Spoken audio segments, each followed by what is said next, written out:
Hey, Fancy Flock, Miss Holloman here. I hope you had a wonderful Tuesday and you got some of your work done. Tonight I'm going to read a book, and it's really cool. It's called Tiny, the South Carolina Easter Bunny. So it's really made for South Carolina, so that's really cool. It's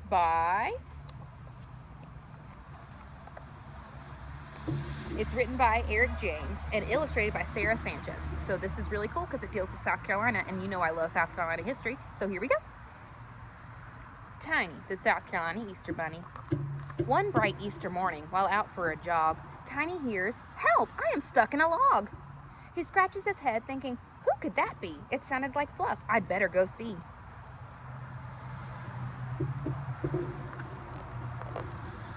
Fluff's in a log with her feet in the air. "Hey, Fluff, what on earth are you doing in there?" A sad little voice from an echoey space says, "I thought this would make a good egg hiding place." "You poor Easter Bunny," says Tiny while giggling. "I'll get you back out. Just hold tight and stop wriggling."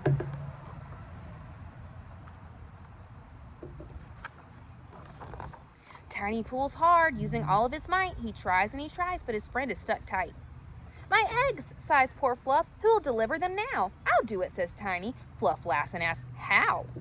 "Don't worry, dear Fluff. Leave it all up to me. I watched you last Easter. How hard could it be?"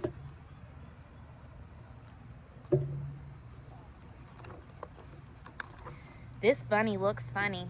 Yes, something is wrong. His feet are too big and his nose is too long. His skin isn't furry, it's wrinkled and rough. His tail is too thin and is not made of fluff. He runs through Columbia and Beaufort already. He's all out of puff and his legs feel unsteady.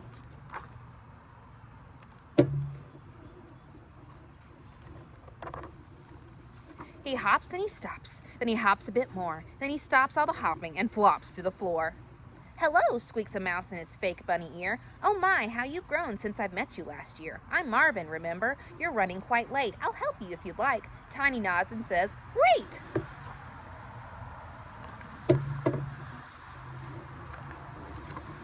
They head down to Charleston and rush to the streets, delivering handfuls of chocolatey treats. Next, Yemassee, Hilton Head, and Gaffney, too. There's not much time left, but there's so much to do. "Speed up," Marvin squeaks, "or we'll finish too late. Dig under the hedge and hop over that gate."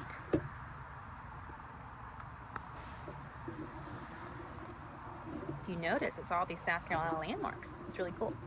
This large Clemson house has a fence all around. Poor Tiny tries digging down into the ground, but the hole is too small or his body is too big.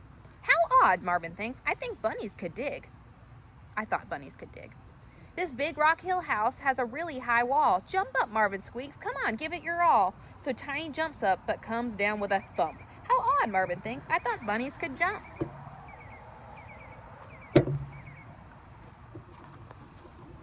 There's something not right, Marvin says. "Let me see." He scratches his chin and thinks, what can it be?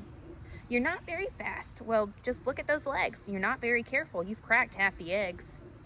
"You do not have whiskers. You're no good at hopping. Those ears look quite fake, and there's no bunny dropping."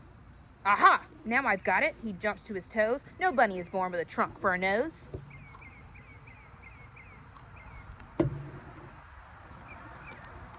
Tiny starts crying. He wails, "Yes, it's true. I thought I could do the things real bunnies do."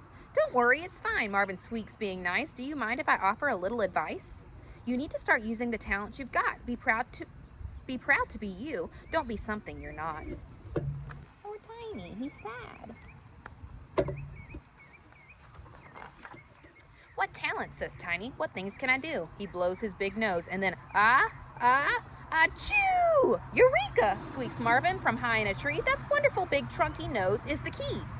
It's strong and it's long and it can pick things up too. It's perfect for seeing this Easter job through. We'll put it to work just as soon as we can. Let's head on to Myrtle Beach to test out this plan."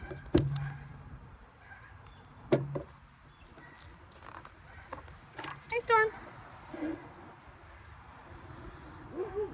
This house has a fence and this house has a wall, but when Tiny's big nose, there's no problem at all. His long nose lifts up, reaches over the top, and he drops an egg down on the lawn with a plop. And look at the hole in this fence, that'll do. There's room for an egg and a trunk to fit through.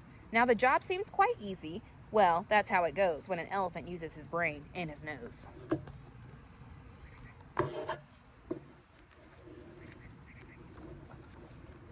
But daylight is breaking, the sun starts to rise, and home after home stands in front of their eyes. I don't think we'll make it, squeaks Marvin. Oh dear, hang on, Tiny shouts. I've got a marvelous idea. He sucks all the Easter eggs into his nose, and when his trunk's full, he takes aim, then he blows.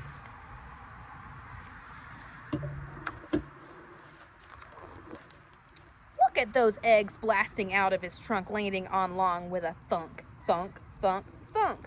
The basket's soon empty. We did it, hooray! Come on, let's help Fluff. Oh, I hope she's okay.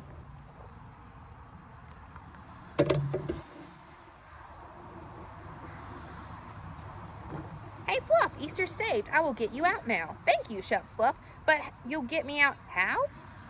At the side of the pond, Tiny dips in his trunk. He drinks and he drinks, the water's all drunk. And using his nose as huge water hose, he blows through the log.